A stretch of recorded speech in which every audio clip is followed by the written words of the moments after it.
السلام علیکم۔ آپ کے اپنے چینل ناولس لائبریری میں آپ سب کا تہہ دل سے خوش آمدید کرتی ہوں۔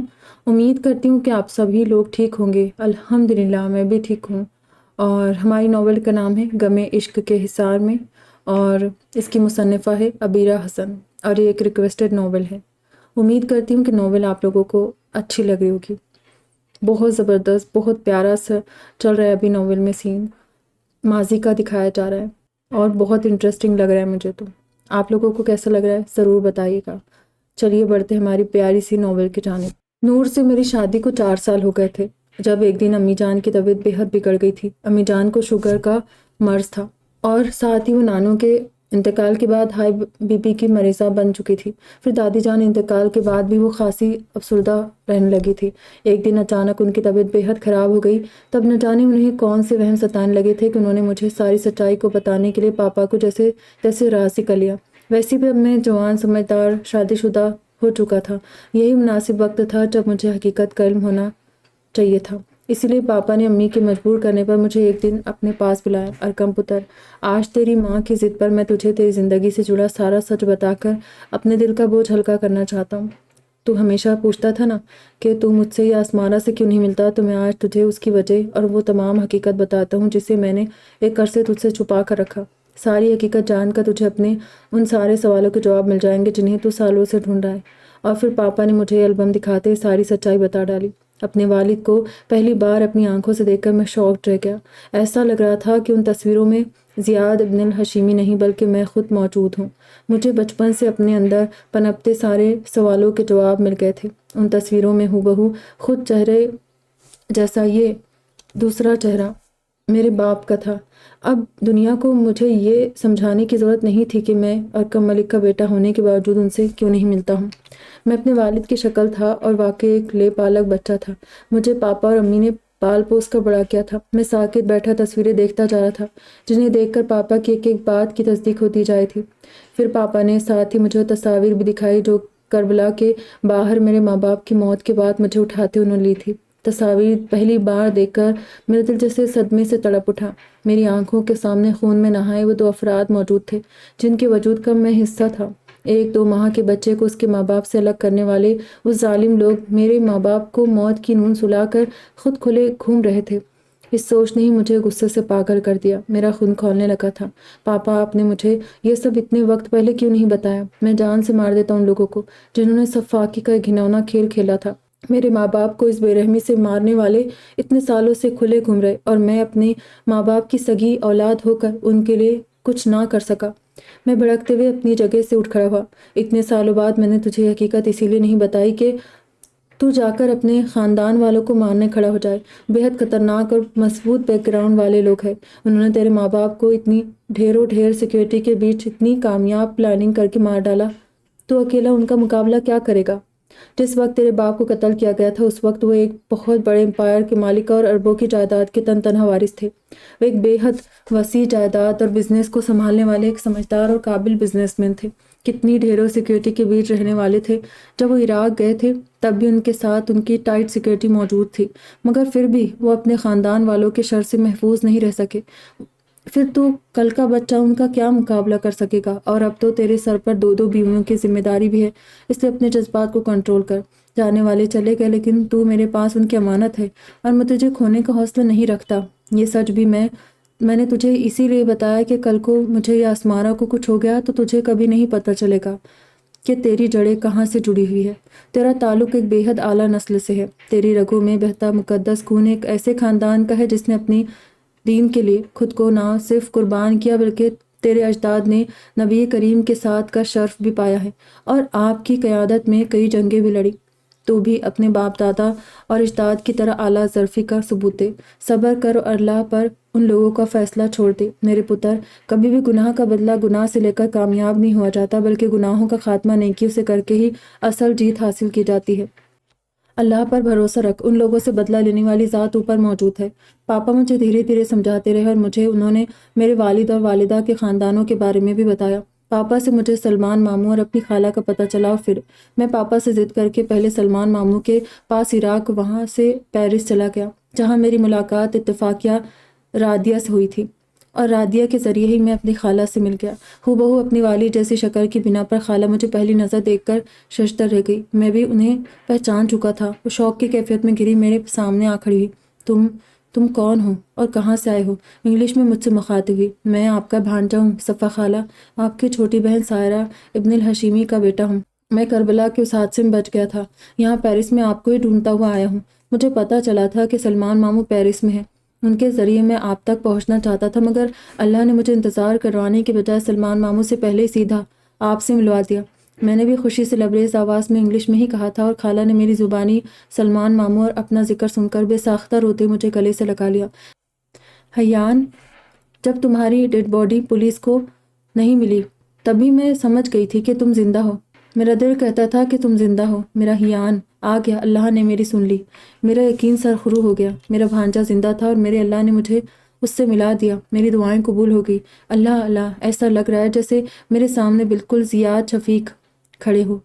وہ کافی دیر مجھے گلے سے لگائے وہیں کھڑی رہی، میری بھی آنکھیں ان کے ساتھ ہی بہنے لگی۔ میں بے حد ایموشنل ہو گیا تھا۔ اس دوران رادیہ حیرت سے دور کھڑی ہم دونوں کو دیکھتی رہی، پھر خالہ نے مجھے اپنے ساتھ ہی اندر لے گئی۔ ان کا گھر بے حد خوبصورت تھا۔ میں چاروں طرف دیکھتے ہوئے ان کے ساتھ ان کے لیونگ روم میں چلا آیا۔ مجھے ایک طرف پڑے صوفے پر بٹھا کر خود میری میزبانی کے لیے کچن میں چلی گئی۔ لیونگ روم میں رادیہ میرے سامنے بیٹھی بس مجھے دیکھے جا رہی تھی۔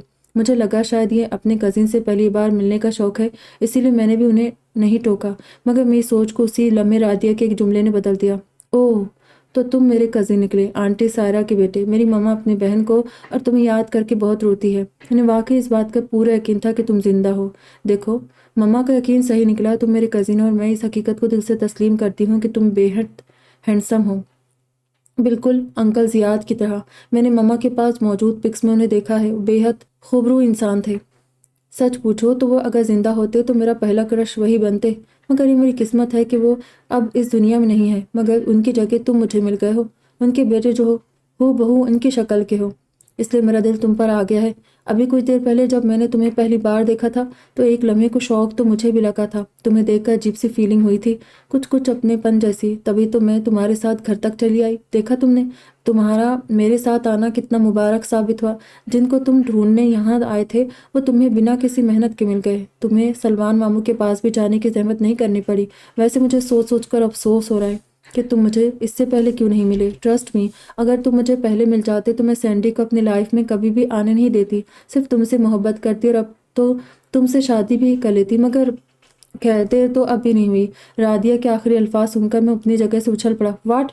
تمہارا دماغ درست ہے؟ تم جانتی ہو کہ تم کیا کہہ رہی ہو؟ میں تمہیں بتا چکا ہوں کہ میں شادی شدہ ہوں، اور تمہاری اطلاع کے لیے عرض ہے کہ میری ایک نہیں دو بیویاں ہیں، اس لیے دوبارہ مجھ سے اس قسم کی بکواس کرنے کی کوشش بھی مت کرنا۔ میں غصے سے انہیں وارن کرتا ہوں بولا، حالانکہ میں اتنا روڈلی کبھی کسی سے بات نہیں کرتا تھا، مگر یہ لڑکی ایک تو پہلی ملاقات مجھ پر اپنا اتنا برا امپریشن ڈال چکی تھی اور پھر آگے سے اب بھی بدتمیزی کر رہی تھی۔ تو کیا ہوا؟ شادی شدہ آدمی کے پاس دل نہیں ہوتا جو وہ شادی کے بعد کسی اور کی طرف نظر اٹھا کر نہیں دیکھ سکے؟ ویسے بھی تم آلریڈی 2 شادیاں کر چکے ہو، تو کیا ہو جائے گا اگر تیسری بھی کر لو گے؟ مسلم مرد تو 4 شادیوں کا پرمٹ اپنی جیب میں لے کر گھومتے ہیں، تم مجھ سے تیسری شادی کر لو، یقین کرو میں تمہاری 2 بیویوں سے زیادہ اچھی اور محبت کرنے والی بیوی بن کر دکھاؤں گی۔ مجھ سے شادی تمہارے لیے کسی بھی طرح کا گھاٹے کا سودا ثابت نہیں ہوگی۔ مجھ سے جتنی بے باکی اور کانفیڈنس سے گفتگو کر رہی تھی، میں مرد ہو کر شرمندہ ہوا جا رہا تھا، مگر اس آزاد معاشرے میں رہنے والی ایک آزاد لڑکی تھی۔ شاید یہ ان کی غلطی نہیں تھی، یہ ان کے آس پاس کے ماحول کا اثر تھا، جس کی وجہ سے وہ مجھ سے اتنی فرینکلی بات کر رہی تھی جیسے اپنے کسی ہم عمر فرینڈ سے مخاطب ہو۔ میں ان کی اس بے باکی پر انہیں کوئی جواب دیتا تبھی خالہ میرے لیے چائے کی ٹرے اٹھائے چلی آئی، اور میں رادیہ کو غصے سے گھورتے ہوئے خاموش ہو گیا، جبکہ رادیہ شرارتی نظروں سے مجھے دیکھتی جیسے میرے بے بسی کا مذاق اڑانے لگی تھی۔ پھر وہ ماں سے نظر بچا کر مجھے ایک فلائنگ کس دیتے ہوئے وہاں سے اٹھ کر چلی گئی۔ ان کی بے باکی پر میں پہلے شاکڈ ہوا اور پھر دل ہی دل میں پیچتاب کھاتے ہوئے اپنی جگہ پہلو بدل کر رہ گیا۔ اتنی بے باکی، اس قسم کی حرکتیں کبھی میری بیویوں نے بھی میرے ساتھ نہیں کی تھی جس طرح میری یہ انجان کزن کر رہی تھی۔ مجھے افسوس بھی ہوا یہ سوچ کر کہ لڑکی میری خالہ زاد تھی، جو بے حد بدتمیز اور بے باک ہونے کے ساتھ ساتھ خاصی نڈر قسم کی بھی تھی۔ خیر میری پھر رادیہ کے جانے پر میں سر جھٹک کر دل ہی دل میں شکر کرتا وہیں بیٹھا خالہ سے باتیں کرنے لگا۔ میں نے خالہ کو سب بتا دیا کہ میں کس طرح اس حملے سے بچا اور اب تک کہاں رہا۔ پھر مجھے ان کے بارے میں اور ماموں کے بارے میں کیسے پتہ چلا؟ خالہ میری باتیں سنتے سنتے ایک بار پھر رونے لگی۔ سلمان سب جانتا تھا کہ تم زندہ اور صحیح سلامت ہو، اس کے بعد بھی اس نے مجھے کچھ نہیں بتایا، جبکہ وہ اس حادثے کے وقت میں یمن میں تھی۔ وہ مجھ سے متعدد بار ملنے آتا رہا، پھر شادی کے بعد جب میں یہاں چلی آئی تب بھی اس کے فون سے بات ہوتی رہی۔ دراصل میرے شوہر کو سلمان کی مشکوک سرگرمیوں کی وجہ سے ہمارا ملنا جلنا اتنا کچھ خاص پسند نہیں تھا، اسی لیے وہ میرے گھر نہیں آتا تھا، مگر ان کے انتقال کے بعد تو جب سلمان یہاں شفٹ ہوا تب سے لگاتار میرے گھر آتا رہا ہے، اور تو اور میں نے رادیہ کا رشتہ بھی اس کے بیٹے سے طے کر دیا ہے، لیکن اس کے باوجود بھی اس نے مجھے کچھ نہیں بتایا، نہ جانے کیوں۔ خالہ کے لہجے میں سلمان ماموں کے لیے بے حد خفگی تھی، مگر میں ان کے لہجے پر دھیان دیے بنا بس اسی بات پر اٹکا رہ گیا تھا کہ رادیہ کا رشتہ سلمان ماموں کے بیٹے سے طے تھا۔ اس جملے کو سن کر مجھے زور کا جھٹکا لگا۔ اگر رادیہ کسی سے منسوب تھی تو پھر وہ سینڈی نام کی بلا کون تھی جو رادیہ کے ساتھ چپکی ہوئی تھی؟ سینڈی اپنی حرکات سے خود کو رادیہ کا بوائے فرینڈ کیوں ثابت کر رہا تھا؟ اور پھر جب رادیہ جانتی تھی کہ ان کی شادی ایک جگہ فکس ہو چکی تھی تو پھر کیوں وہ اس انگریز لڑکے کے ساتھ شادی جیسی کمٹمنٹ میں بن رہی تھی؟ میں خاموش بیٹھا رادیہ کے بارے میں سوچا تھا کہ تبھی خالہ کے مخاطب کرنے پر میں چونک کر انہیں دیکھنے لگا۔ خالہ کو اردو نہیں آتی تھی، میں جب سے ان سے ملا تھا مسلسل ان سے انگلش میں ہی بات کر رہا تھا، لیکن رادیہ اچھی خاصی اردو بولتی تھی، جس پر مجھے خاصی حیرت ہو رہی تھی کہ ایک یمنی لڑکی جو بچپن سے پیرس مقیم تھی وہ اتنی اچھی اردو کیسے بولتی تھی۔ رادیہ کا اردو لہجہ بالکل صاف اور شستہ تھا، جبکہ خالہ کو اردو بولنی بالکل بھی نہیں آتی تھی۔ میں نے اندازہ لگایا کہ شاید رادیہ کے حلقہ احباب میں زیادہ تر انڈین یا پاکستانی لوگ ہوں گے، تبھی وہ اتنی صاف اردو بولتی تھی۔ خالہ مجھ سے میرے ماں باپ کی باتیں کرنے لگی تھی، میں ساری سوچوں کو ذہن سے جھٹک کر ان کی باتیں سننے لگا تھا۔ خالہ نے مجھے ابتدا سے میرے والدین کے بارے میں بتانا شروع کیا۔ زیاد شفیق اور سائرہ کی ملاقات یمن میں ہی ہوئی تھی۔ سائرہ نے اس وقت اسکول کی پڑھائی پوری کر کے نیا کالج میں ایڈمیشن لیا تھا، اور وہیں ایک دن کالج سے آتے ہوئے کچھ ضروری بکس کی خریداری کے دوران ایک بک اسٹور میں سائرہ کی زیاد شفیق سے ملاقات ہوئی۔ وہ سائرہ سے پہلی نظر کی محبت کا شکار ہو گئے۔ سائرہ اس وقت پڑھائی کر رہی تھی، مگر تمہارے والد صاحب نے اسے اپنی محبت کی راہ پر لگا دیا تھا، تبھی وہ بھی پڑھائی کے بجائے زیاد شفیق کے حفظ کرنے لگی تھی۔ تھے ہی اتنے خوبصورت کہ کوئی بھی لڑکی ان کی ہو کر خود کو خوش قسمت ترین سمجھتی، ان کی ہمراہی میں فخر محسوس کرتی، تو سائرہ کو بھی اگر ان سے شدید محبت ہو گئی تھی تو یہ کوئی حیرت کی بات نہ تھی۔ سائرہ کم عمر تھی تو زیاد شفیق بھی 24-25 کے ہی ہوں گے۔ زیاد شفیق کو بھی اس وقت پڑھائی کے اپنے خاندانی بزنس سے جڑے ہوئے زیادہ عرصہ نہیں ہوا تھا۔ سائرہ کے ساتھ ان کی محبت کا یہ عالم تھا کہ وہ اپنا سارا ضروری کام چھوڑ کر پورے 2 ماہ یمن میں رکے رہے، اور جب وہ واپس اپنے پیلس گئے تو اکیلے نہیں تھے، بلکہ سائرہ ان کے ساتھ تھی۔ وہ سائرہ کے ساتھ شادی کر کے اسے واپس اپنی ہمراہی لے کر گئے تھے۔ میرے بابا اس شادی کے لیے بالکل راضی نہیں تھے، مگر زیاد شفیق نے انہیں بھی گنڈا گردی دکھا کر شادی کے لیے راضی کر لیا۔ میری اماں بھی سائرہ کی شادی کے لیے راضی نہیں تھی، وہ بڑی ہونے کے ناطے پہلے میری شادی کرنا چاہتی تھی، مگر زیاد شفیق نے اپنی محبت کے آگے کسی کی نہیں چلنے دی۔ صرف ایک میں تھی جو اتنے حسین مرد کو بہنوئی کے روپ میں دیکھنے کے لیے بے حد خوش اور ایکسائٹڈ تھی۔ بالآخر سارہ شادی ہو کر ریاض چلی گئی۔ تم یقین کرو گے کہ ہنی مون کے لیے وہ دونوں پورے 6 ماہ تک ورلڈ ٹور پر رہے تھے۔ تم ان دونوں کی تصویریں دیکھو گے تو ان کے بچپنے پر ہنسو گے۔ ہر موقع پر انہوں نے اپنی زندگی کے ان یادگار لمحات کو تصویروں میں قید کر کے رکھا تھا۔ کچھ ایک تصویریں تو سائرہ نے مجھے پوسٹ بھی کی تھی، اور باقی میں نے تب دیکھی جب میں تمہاری پیدائش پر تمہارے والد کے پیلس گئی تھی۔ تم ان کی شادی کے 2 سال بعد پیدا ہوئے تھے۔ تمہاری پیدائش کے 2 ہفتے پہلے میں اور اماں سعودی چلے گئے تھے۔ تب میں نے پہلی بار تمہارے والد صاحب کا وہ پیلس دیکھا جو کسی خوابوں کے جہان جیسا خوبصورت تھا۔ اس پورے پیلس میں تمہاری ماں ملکہ کی طرح رہتی تھی۔ ساتھ ہی میں نے زیاد شفیق کی تمہاری ماں کے لیے دیوانگی بھی تب ہی دیکھی تھی۔ شادی سے پہلے میں نے زیاد شفیق کا جو روپ دیکھا وہ صرف ان کی محبت کی ایک جھلک کو دکھاتا تھا، مگر بعد میں جس زیاد ابن الحشیمی سے میں واقف ہوئی تھی وہ اس سے پہلے والے زیاد سے بھی زیادہ شدت پسند تھے۔ وہ سائرہ کی پرچھائی تک سے عشق کرتے تھے۔ یقین کرو مجھے تب اپنی بہن پر بے حد رشک ہوا۔ مجھے لگتا تھا اللہ نے سائرہ کا نصیب بے حد فرصت میں لکھا تھا۔ ایک مزے کی بات سنو، تمہاری پیدائش کے وقت جب ہم سائرہ کو ہاسپٹل لے جا رہے تھے تو تمہارے والد محترم بیوی کو تکلیف میں دیکھ کر اس کے بچائے خود اس کا ہاتھ تھام کر رو رہے تھے۔ پھر جب تم پیدا ہوئے تو وہ تمہیں دیکھ کر جیسے خوشی سے پاگل ہو گئے تھے۔